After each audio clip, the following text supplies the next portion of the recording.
khel ding tu sem do se ipakai anga I din di chitin do se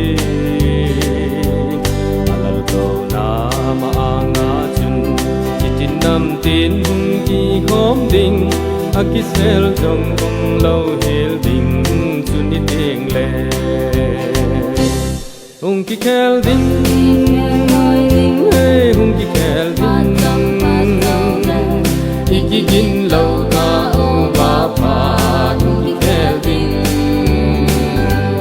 hung ki khel ding hey hung ki khel ding ikigin lâu ta ông ba pa hung ki khel ding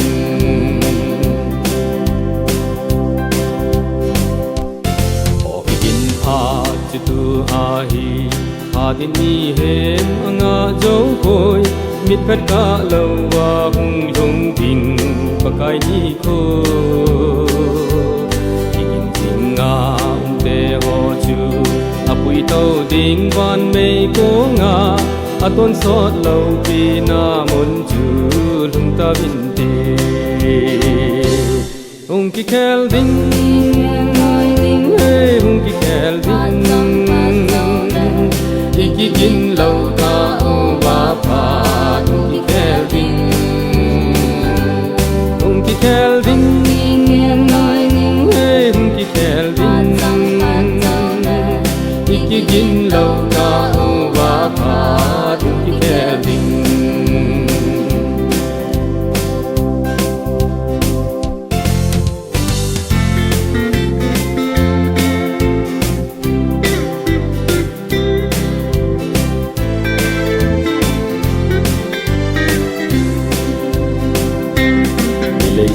John se tim di hin mi hem lung tim apui mang ji aton sot na man tha na lam ti lama chun la ba kai ji nei go vi aton sot go lo pi ding in ile se tam lai ni ko hin ki ging pau ve hung ki khel ding hey hung ki khel ding